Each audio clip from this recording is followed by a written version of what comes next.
அஸ்ஸலாமு அலைக்கும் வரஹ்மத்துல்லாஹி பரகாத்துஹு. அல்லாஹும்ம ஸல்லி அலா முஹம்மதின் வாலாலி முஹம்மதின் ஹமா ஸல்லைத அலா இப்ராஹிம வாலாலி இப்ராஹிம இன்னக்க ஹமீதுல் மஜீத். இன்றைக்கி வீடியோவில் நம்ம என்ன பார்க்க போகிறோம்னு கேட்டிங்கன்னா, நம்ம எல்லாருக்கும் மிகவும் ஒரு பயனுள்ள ஒரு வீடியோவை தான் இன்றைக்கி நம்ம பார்க்க போகிறோம். அதாவது இன்றைக்கி பெரும்பாலான மக்களோட பெரிய கவலை கடன். நம்ம தேவைக்கு கடன் வாங்குறவங்களும் இருக்காங்க, சில பேர் ஆடம்பரத்துக்காட்டி கடன் வாங்குகிறாங்க, சில பேர் தவிர்க்க முடியாத படிப்புக்காக, மருத்துவத்துக்காக, அதாவது கல்யாண செலவு, இந்த மாதிரி நிறைய என்ன செய்கிறோம், நம்ம கடன்களை வாங்கக்கூடியவங்களாக இருக்கோம். ஆனால் நாளாக நாளாக நம்ம குடும்ப செலவுகளை பார்க்குறதுக்கே நமக்கு சரியாக போயிடுது. கடனை அடைக்கிறதுக்குள்ள வழி நமக்கு தெரியலை. அப்போ நம்ம அல்லாஹ்வோட தூதர் நமக்கு சில வழிமுறைகளை கற்றுக் கொடுத்துருக்காங்க. கடனை அடைக்கிறதுக்கான சில 10 வழிமுறைகளை இன்றைக்கி நம்ம இந்த வீடியோவில் இன்ஷா அல்லாஹ் நம்ம தெரிஞ்சுக்கலாமா? அதாவது இன்று நம்ம பல பேர் என்ன செய்கிறோம், கடன் சுமையால் துன்பப்படுறோம். அதுலேருந்து எப்படி விடுபடலாம் என்று நபி ஸல்லல்லாஹு அலைஹி வஸல்லம் நமக்கு கற்றுக் கொடுத்துருக்காங்க. ஃபஸ்ட்டு நம்ம செய்ய வேண்டிய வேலை, அல்லாஹ்விடத்தில் நம்ம அதிகமாக இஸ்திஃபார் செய்கிறது. என்னங்க இஸ்திஃபார் செய்கிறதுனால நம்ம கடன் அடையுமா அப்படின்னு நம்ம கேட்கக்கூடாது. அதாவது எப்பொழுதும் அல்லாஹ்விட நம்ம என்ன செய்யணும், மன்னிப்பு கேட்கணும். அதை செய்தால் பொருளாதார நெருக்கடியிலேருந்து என்ன செய்யும், அது விடுபடுறதுக்கு உதவுன்னு அல்லாஹ்வோட தூதர் சொல்லியிருக்காங்க. நூல் அபுதாபியில் இடம்பெற்றிருக்கு. அப்போ நம்ம செய்கிற சிறு சிறு பாவங்களால் கூட நமக்கு கிடைக்க வேண்டிய அதிகமான பொருளாதாரம், பண வரவு இது கூட அல்லாஹ் தடுத்து வச்சுருக்கலாம். அப்போ நம்ம அல்லாஹ்விடத்தில் அதிகமாக என்ன செய்யணும், இந்த பணத்துக்காண்டி மட்டும் இல்லை, குழந்தை பாக்கியத்துக்கு நமக்கு என்னென்ன தேவையோ நம்ம எல்லாமே அல்லாஹ்வோட கோபத்தினால கூட அது நமக்கு நிறுத்தி வைக்கப்பட்டிருக்கலாம்.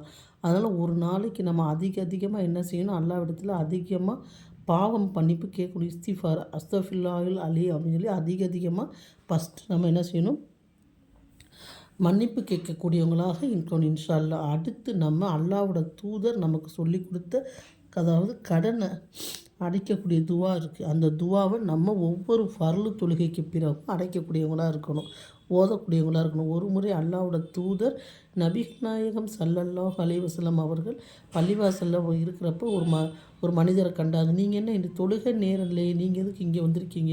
யாரும் சொல்லலை, நான் கடன் சுமையால் அதிகமாக கஷ்டப்படுறேன், என்னால் கடனை அடைக்க முடியலன்னு சொன்னப்போ அல்லாஹ்வோட தூதர் நினச்சிருந்தா அவங்களுக்கு என்ன செய்யலாம், பண உதவி செஞ்சுருக்கலாம், சஹாபாக்கிட்ட வசூல் பண்ணி இந்த கடன் அடைச்சிருக்கலாம். அப்படி செய்யவில்லை அல்லாஹ்வோட தூதர். அவங்களுக்கு ஒரு துவாவை கற்றுக் கொடுத்தார்கள். அந்த துவாவை இப்போ நான் போட்டு விடுறேன். அந்த துவாவை நீங்கள் ஓதிக்கிட்டு வாங்க. அல்லாஹ் சுப்ஹானஹு உங்களுக்கு கடனை அடைப்பதற்கு வழி செய்வான். அந்த துவாவை மட்டும் ஓதிட்டு அந்த சஹாபியா வீட்டில் அமரலை. அவங்க என்ன செஞ்சாங்க, எப்பயும் போல் வேலைக்கு போனாங்க, உழைச்சாங்க, கடனை சீக்கிரம் அல்லாஹ் அடைக்கிறதுக்கு வழி செஞ்சான். இன்னொரு விஷயம் நம்ம நல்லா தெரிஞ்சுக்கிறணும், நம்ம கடன் வாங்குறப்பே நியத்து வைக்கணும். இந்த கடனை நம்ம குறிப்பிட்ட தவணைக்குள்ளே கொடுக்கணும்னு நம்ம நியத்து வச்சோம்னா அல்லாஹ் சுப்ஹானஹு அதற்குள்ளே ஏற்பாடு செய்கிறான். கடனை வாங்கி விட்டு நம்ம கொடுக்கணுங்கிற எண்ணமே இல்லாமல் இருந்தோம்னா அல்லாஹ் சுப்ஹானஹு நம்ம என்ன செய்கிறோம், கோவப்படுறான். மூணாவது விஷயம் என்னன்னு கேட்டிங்கன்னா, நபிகள் நாயகம் ஸல்லல்லாஹு அலைஹி வஸல்லம் அவர்கள் சொன்னாங்க, நீங்கள் கடனை அடைக்கணும்னா அல்லாஹ்வோட ரஹ்மத்தும் பரக்கத்தும் ரிசுக்கும் உங்களுக்கு வந்து கொண்டே இருக்கணும். அப்போ நீங்கள் என்ன செய்யணும், ரிசுக்கும் பரக்கத்தும் இல்லாதனால தான் அதிகமாக நீங்கள் கடன் வாங்குறீங்க. அப்போ என்ன செய்யுங்க, தொழுகையை நீங்கள் அதாவது நேரத்திற்கு 5 நேர தொழுகையை தொழுங்க, முடிஞ்சால் தஹஜத் தொழுகைன்னு தொழுங்கன்னு சொல்லி சொல்கிறாங்க. அடுத்து என்ன விஷயம்னு கேட்டிங்கன்னா, சதக்கா தான தர்மங்களை நீங்கள் சதக்கா தான தர்மம் கொடுத்தீங்கன்னா அல்லாஹ் உங்களுக்கு அதிகமாக தருவேன். அல்லாஹ் சுப்ஹானஹு தஆலா கொடுக்குறான். அதாவது என்ன சொல்கிறான்னு கேட்டிங்கன்னா, தன்னோட திருமறை குர்ஆனில் எனக்கு கடன் கொடுப்பவர் யாரும் இருக்குது, அல்லாஹ்வுக்கு யாராவது கடன் கொடுக்க முடியுமா? அதாவது அவர் கஷ்டப்படுறவங்களுக்கு யார் கடன் கொடுக்குறாங்களோ, அதாவது கடன் கொடுக்குறாங்க, ஒருத்தவங்க மனுஷருக்கு நம்ம கடன் கொடுக்குறோம், அதை அவங்களால திருப்பி கட்ட முடியலன்னா அல்லாஹ்வுக்காண்டி விட்டு கொடுத்துறாங்க பார்த்தீங்கன்னா, அவங்கள அல்லாஹ் விரும்புகிறான்.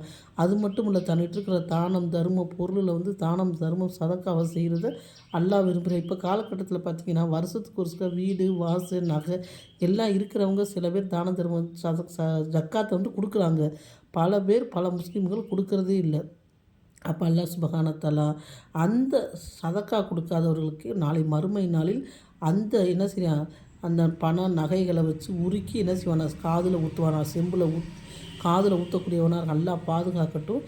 பணக்காரர்களாக இருந்தால் தனக்கு ஒரு வீடு போக அடுத்த வீட்டிலேருந்து வாடகை வருது, நிலம் இருக்குது, கடை இருக்குது, அதில் வருமானம் வருதுன்னா கண்டிப்பாக ஜக்காத்தை கொடுத்தாகணும். அப்படி கொடுக்குறப்ப என்ன செய்கிறாங்கன்னா, மக்கள் செய்கிற ஒரே தவறு, இப்போ வந்து ஒரு உதாரணத்துக்கு நான் சொல்கிறேன், அவங்க 10,00,000 கூட கொடுக்கலாம். ஒரு ரூ. 1000 வச்சுக்கோங்க. அத 10 பேருக்கு பிரித்து குடுக்குறாங்க. இப்போ ஒரு மனிதர ஒரு வருஷமா அவங்க வந்து தேர்ந்தெடுத்துக்கிறணும். பார்க்கணும். அவங்க சொந்த பந்தங்கள்ல ஃபஸ்ட்டு சொந்தத்துக்கு முக்கியத்துவம் குடுக்கணும். ஏன்னு கேட்டா அல்லாஹ்வோட தூதர் சொன்னாங்க, நம்ம சதக்காவோ, ஜக்காத்தோ குடுக்குறப்ப நம்ம சொந்தத்துக்கு குடுத்தா அது ஒரு நன்மை. சதக்கா குடுக்குற நன்மை 2 கிடைக்குமா? அப்ப என்ன செய்யணும், ஒருத்தரை தேர்ந்தெடுத்து அவர பார்க்கணும். அவர் தொழில் ரீதியாவோ ஏதோ கஷ்டப்பட்டாருன்னா அவருக்கு தொழில வந்து ஏற்படுத்தி குடுக்கணும். இப்போ வந்து உதாரணத்துக்கு ஒரு 1,00,000 சதக்கா பண்றாருன்னு நெனச்சுக்கோங்க. ஜக்காத் குடுக்குறாரு. அது அந்த மனிதனுக்கு இந்த வருஷம் குடுத்து ஒரு தொழிலை ஏற்படுத்தி விட்டால், அடுத்த வருஷம் என்ன செய்வாரு? அவர் ஜக்காத் குடுக்குற நிலைமைக்கோ, இல்ல அவர் இயலாத நிலைமையில இருந்தோ கடன் வந்து மீண்டு வர்றதுக்கு உதவியா இருக்கும். அப்படி மக்கள் செய்கிறதே இல்ல. ஒரு 10,000 10 பேருக்கு பங்கு வச்சு குடுக்குறது. 1,00,000 20 பேத்துக்கு பங்கு வச்சு குடுக்குறாங்க. சகாபாக்கள்லாம் பார்த்தீங்கன்னா, யார் பின்தங்கி இருக்காங்களோ அவங்களுக்கு கொஞ்சம் அதிகமான பொருள் உதவி குடுத்து தொழிலையோ, இல்ல அவங்க கடனையோ அடைப்பாங்க. அடுத்த வருஷம் அவர் மீண்டு வந்துருவாரு. இன்ஷா அல்லாஹ் இனி போற காலங்கள்ல வசதியா இருக்கிறவங்க இந்த பயான கேட்டீங்கன்னா, நீங்க நெனச்சு பாருங்க, உங்க சொந்தத்திலே யாராவது கஷ்டப்படுறவங்க இருப்பாங்க. அவங்களுக்கு என்ன செய்யுங்க, ஒரு ஆள தேர்ந்தெடுத்து அவருக்கு தொழில ஏதோ ஏற்படுத்தி குடுக்குங்க. இல்லாட்டி கடன் அடைச்சு குடுங்க. அவர் ஒரு தொழில்ல முன்னேறி வந்தாருன்னா, அல்லாஹ் சுப்ஹானஹு வ தஆலா உங்களுக்கு நீங்க பொதுவா ஜக்காத்தே குடுத்துட்டீங்கன்னா, அல்லாஹ் உங்களுக்கு வந்து 1க்கு 10ஆக தரக்கூடியவனா இருக்கான். ஜக்காத்துங்கிறது நீங்க சம்பாரிச்ச பொருள்லேருந்து கழிவ நீக்கிறது தான் ஜக்காத்து. அதனால அத நீங்க சரியாக தரமாக செய்யுங்க. உங்களுக்கு கடன் வராது. அடுத்து கேட்டிங்கன்னா, நபி ஸல்லல்லாஹு அலைஹி வஸல்லம் கொடுத்த சிறப்பு துவா. அது நான் சொன்ன மாதிரி ஒவ்வொரு தொழுகைக்கு பிறகும் அல்லாஹ்விடத்தில துவாவ ஓதுறது, கடன் அடைக்கிறதுக்கு. அப்புறம் பார்த்தீங்கன்னா, அல்லாஹ் மேல வந்து முழு நம்பிக்கையும், தவக்கலும் வைக்கிறது. நான் இப்படி கஷ்டப்படுறேனே, அல்லாஹ் எனக்கு உதவி செய்ய மாட்டேங்கிறானே, இப்படி வாங்கிட்டேன்னா நம்ம வந்து பொதுவா வந்து அல்லாஹ் மேல நம்பிக்கை வைக்கணும். நம்மள ரப்பு படைத்த ரப்பு நமக்கு உதவி செய்வான். கடன் அடைக்கிறதுக்கு உதவி செய்யணும். நம்ம என்ன செய்யணும்? நம்பிக்கை வைக்கணும். அடுத்து பொதுவா நம்ம ஏதாச்சும் ஒரு வியாபாரம் செய்கிறோம்னு வச்சுக்கோங்க. அந்த வியாபாரம் வந்து ஹலாலா இருக்கணும். ஹராமான வியாபாரத்தில நம்ம செஞ்சோம்னா கடன் வந்து அது காரணமாகும். நம்ம சின்ன ஒரு வேலை தொழில் செஞ்சாலும் அதில ஹலாலான முறையில் செய்யக்கூடிய பாக்கியத்த அல்லாஹ் நம்ம அனைவருக்கும் தந்துரணும்.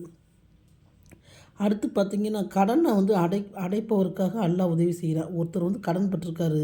அந்த கடன அடைக்கிறதுக்கு ஒரு மனிதன் உதவி செய்கிறான்னா, அல்லாஹ் அத விரும்புறான்னு ஹதீஸ் புகாரில வந்திருக்கு. அதான் நான் சொன்ன மாதிரி ஒ ஒரு சம்பவம் ஹதீஸ் நம்ம பார்க்கலாம் புகாரில. அதாவது ஒரு மனிதர் வந்து மரணிக்கிறார். அல்லாஹ்வோட தூதர் சொல்றாங்க மரணிக்கிறார். அவர ரூஹ கைப்பற்ற வர்றப்ப மலக்குமார்கள் சொல்றாங்க, "நீங்க ஏதாச்சும் நல்ல விஷயங்கள் செஞ்சிருக்கீங்களா?" அப்படின்னு கேட்டப்ப அவர் யோசிக்கிறாரு. அப்ப 2வது சொல்றாரு, "ஆமா, நான் வந்து குடுக்கல் வாங்கல் தொழில் செஞ்சுக்கிட்டு இருந்தேன். வசதியானவர்கள்ட்ட நான் கட் அண்ட் ரைட்டா அத கரெக்ட்டா வாங்கிருவேன். இல்லாதவர்கள்ட்ட நான் என்ன செய்வேன், அதாவது தவணை குடுப்பேன் கொஞ்ச நாள் டைம். அதுவும் அவங்களுக்கு முடியலன்னா என்ன செய்வேன், அத நான் விட்டு விடுவேன்னு சொன்னாங்க." இது பெரிய ஒரு விஷயம் இல்லையா? நெனச்சு பாருங்க. அல்லாஹ் தன் திருமறை குர்ஆன்லயே சொல்றான், "எனக்காக கடன் கொடுப்பவர் யார் இருக்கிறார்களான்னு." அல்லாஹ்வுக்காக இல்ல, அவர்களை சார்ந்தவர்களுக்காக கடன் குடுத்தோம்னா அல்லாஹ் 1க்கு 10ஆக தருவான். இப்ப நம்ம நான் சொன்னேன்ல ஜக்காத்து. இப்ப நம்ம பொதுவா வந்து ஒருத்தவங்ககிட்ட கடனே குடுத்துருப்போம். நமக்கு ஜக்காத் குடுக்குற கடமை இருக்குன்னா, அந்த கடன கூட நம்ம தள்ளுபடி செஞ்சிரலாம். அப்ப அல்லாஹ் என்ன செய்றான், அந்த விரும்பக்கூடியவனா இருக்கான். அவங்களால முடியல. அவங்க எவ்வளவோ முயற்சி பண்றாங்க. கடன வந்து குடுக்கணும்னு நினைக்கிறாங்க. அவங்க குடும்ப செலவு எல்லாம் முடிஞ்சு அவங்களால முடியலன்னு பட்சத்தில அவங்க என்ன செய்யலாம், அல்லாஹ்க்காக அந்த கடன தள்ளுபடி செஞ்சாங்கன்னா, அல்லாஹ் அவருக்கு எவ்வளோ குடுத்தாரோ, உதாரணத்துக்கு ஒரு ரூ. 1000 குடுத்தாரோ, இவங்களுக்கு ரூ. 10,000 லாபம் வர மாரி செய்யக்கூடியவனா இன்ஷா அல்லாஹ் இருக்கான். அப்ப நம்ம கடன்லேருந்து விடுபடுறதுக்கு ஆசைப்பட்டா என்ன செய்யணும், இந்த 10 வழிமுறைகள நம்ம கடன் வழிமுறைகள பின்பற்றணும். ஃபஸ்ட்டு என்ன விஷயம் சொன்னோம், நம்ம வந்து அல்லாஹ்ட்ட வந்து அதிகமா இஸ்திஃபார் வந்து செய்யணும். மன்னிப்பு கேட்கணும். 2வது துவா. அதிகமா அல்லாஹ்ட்ட துவா செய்யணும். அடுத்து கடன் அடைப்பதற்காக என்ன செய்யணும், பரிபூரணமாக தொழுகைய வந்து நிறைவேற்றணும். ஜக்காத்து, தானம், தருமங்கள நம்ம குடுக்கணும். அடுத்து நபி ஸல்லல்லாஹு சொல்லிக் கொடுத்த சிறப்பான துவா நான் சொன்னேன்ல, அத ஓதணும். கடன வந்து நேரத்துக்கு மறக்காம அடைக்க என்ன செய்யணும், இப்ப நம்ம கடன் வாங்கியிருக்கோம். நம்ம அடைக்க முயற்சி பண்ணணும். இல்லாட்டி யார்ட்டயாச்சும் நம்ம கடன் குடுத்துருக்கோம். அவங்களுக்கு வந்து அத என்ன செய்யலாம், தள்ளுபடி செய்யலாம். அல்லாஹ் மேல முழு நம்பிக்கை வைக்கணும். அடுத்து ஹலாலான வழியில வந்து நம்ம கடன வந்து தொழில வந்து ஏற்படுத்தி குடுக்கணும். அப்புறம் பார்த்தீங்கன்னா, கடன வந்து எவ்வளோ சீக்கிரம் அடைக்கணுமோ நம்ம நிய்யத் வச்சு அல்லாட்ட அடைக்க வாங்கினவங்கட்ட அடைக்கிறதுக்கு முயற்சி செய்யணும். ஒரு முறை நபி ஸல்லல்லாஹு அலைஹி வஸல்லம் அவர்கள் மீது ஒருத்தர் வந்து அது நபி அவர்கள் மீதே தோள்ல துண்ட போட்டு இழுத்துட்டு வராராம் யூதர். இதை பார்த்த உமர் ரலியல்லாஹுவுக்கு கோவம் ரொம்ப வந்துருச்சு. "நீ எப்படி வந்து இப்படி செய்யலாம்?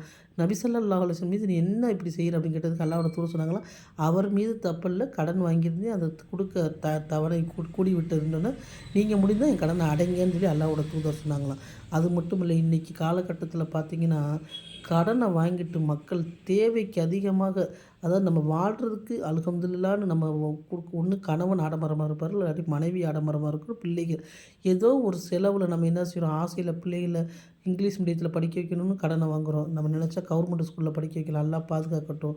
அப்படி இல்லைன்னு கேட்டிங்கன்னா, வீட்டுக்கு வேண்டிய பொருட்கள் அவங்க வாங்கியிருக்காங்க, இவங்க வாங்கியிருக்காங்கன்னு பெண்கள், அல்லாஹ் பாதுகாத்த பெண்கள தான் சொல்றேன். நிறைய பெண்கள் மிச்சம் பின்றவங்களும் இருக்காங்க. அப்படி கடன் வாங்குறது, இல்ல தேவைக்கு கடன் வாங்கலாம். ஒரு மருத்துவத்துக்கு, இல்ல ஒரு கல்யாணம் வச்சுருக்கோம். கல்யாணத்தையுமே அல்லாஹ்வோட தூதர் எவ்வளவுக்கு எவ்வளவு நீங்க சிம்பிளா நடத்துறீங்களோ, அதில பரக்கத் இருக்குறாங்க. ஆடம்பரமான கல்யாணத்தில என்ன செய்யுது, சைத்தான் தான் இருக்கான். சிம்பிளான கல்யாணத்தில தான் வந்து பரக்கத்து இருக்குன்னு சொல்லி சொன்னாங்க. கடன வாங்கி கொண்டு அந்த மக்கள் அந்த கடன அடைக்க முடியாம, கடைசியில அவங்க எங்க போறாங்கன்னு கேட்டீங்கன்னா, குழு. பெண்களா நடத்துகிற ஒரு குழுன்னு ஒண்ணு நடத்துறாங்க. எல்லாம் ஒரு ஊருக்கு என்ன ஒரு சந்து சந்துக்கு இது முஸ்லீம் முகலாலேயே பள்ளிவாசல் பக்கத்திலேயே கொஞ்சம் தள்ளியே நடக்குது. அல்லாஹ் பாதுகாக்கட்டும். அங்க போய் என்ன செய்றாங்க, விழுந்துடுறாங்க. ஏன்னு கேட்டா, பெண்களுக்கு அவங்க தர்றாங்க. முன்பணமா குடுத்துடுறாங்க. மாசம் மாசம் இவங்க என்ன செய்றாங்க, அத 2 வருஷம், 3 வருஷம் கட்டுறாங்க. சில பேர் என்ன செய்றாங்க, அத கட்ட முடியாமல் ஊர விட்டே ஓடி விடுகிறார்கள்.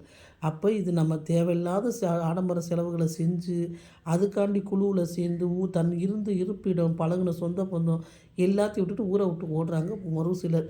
2வது பேர் என்னன்னு கேட்டிங்கன்னா, தன்னால கடன அடைக்க முடியாத பட்சத்தில தற்கொலை பண்ணிக்கிறாங்க. நெனச்சு பாருங்க. அல்லாஹ் பாதுகாக்கட்டும். நம்ம வந்து தே தே தே தேவைக்கு வாங்கணும். அதிகமா வாங்கிட்டு இப்படி ஊர விட்டு ஓடுறது, தற்கொலை பண்ணிக்கிறது. அல்லாஹ்வோட தூதர் வந்து தொழுகை நடத்த பள்ளிவாசல்ல இருந்தாங்க. இருந்தப்ப ஒரு ஜனாசா கொண்டு வரப்படுகிறது. அப்ப அல்லாஹ்வோட தூதர்ட்ட சொல்லப்பட்டுச்சு, இவர் கடன் வாங்கி என்ன செஞ்சுட்டார், மரணித்து விட்டார். அல்லாஹ்வோட தூதரே கேட்பாங்களாம். எந்த ஜனாசா வந்தாலும் அல்லாஹ்வோட தூதர் கேட்குற முதல் கேள்வி, இந்த ஜனாசாவுக்கு கடன் இருக்கா? அப்படின்னா அவங்க வந்து அவங்ககிட்ட வசதி இருந்தா ஏத்துக்குருவாங்களாம். அப்படி இல்லன்னா யாராச்சும் ஏத்துக்கிறாங்களான்னு கேட்பாங்களாம். அவர்கள் ஏத்து அந்த கடன வந்து அடைச்சிட்டு வந்த பிறகு ஜனாசா தொழுகைய தொழுவ வைப்பாங்களாம். ஏன்னு கேட்டால், கடன் வாங்கி மரணித்தவர் சொர்க்கம் செல்ல மாட்டார். நல்லா தெரிஞ்சுக்கிறணும். கடன்ங்கிறது நம்ம வந்து லட்சக்கணக்கில தான் அதாவது கோடிக்கணக்கில தான் நம்ம நினைக்கக்கூடாது. ரூ. 1 நம்ம யார்ட்ட கடன் வாங்கினாலும் கடன் கடன் தான். நாளைக்கு மறும நாள்ல கடன் வாங்கினவர் நம்ம மேல என்ன செய்வார், புகார் குடுப்பார். யா அல்லாஹ், இவர் வந்து என்ட்ட கடன் வாங்கியிருந்தாரு, எனக்கு திரும்பி தரலன்னு. அங்க என்ன இருக்கும், நம்மட்ட காசு பணம் இருக்குமா? நினச்சு பாருங்க. நம்ம சேர்த்து வச்சு சின்ன சின்ன நல்ல அமுல்கட்டு இருக்கும், அவர்ட்ட குடுக்கப்படும். கடைசியில நம்ம நன்மையே இல்லாம இருக்கும். அல்லாஹ் பாதுகாக்கட்டும். அப்போ கடனையும் தேவைக்கு வாங்கணும். அதை எப்படி அடைக்கணும்? நம்ம உழைச்சு கடன் அடைக்கணும். இல்ல நம்மளால முடியலன்னா, நம்ம வந்து என்ன செய்யணும்? அல்லாட்ட அதிகமா துவா செய்யணும். வழிமுறைகள வந்து பின்பற்றணும். நபி ஸல்லல்லாஹு அலைஹி வஸல்லம் துவாக்கள வந்து ஒவ்வொரு ஃபர்லு தொழுகைக்கு பிறகு ஓதணும். எதுக்கு நம்ம எல்லாமே கெட்ட பேர் கடன் ஒரு மனிதர்ட்ட நல்லா பழகிட்டு இருப்போம். நம்ம ஒரு தேவைக்கு கடன் வாங்கியிருப்போம். குடுக்கலன்னா அவங்க என்னென்ன பேசுவாங்க நெனச்சு பாருங்க.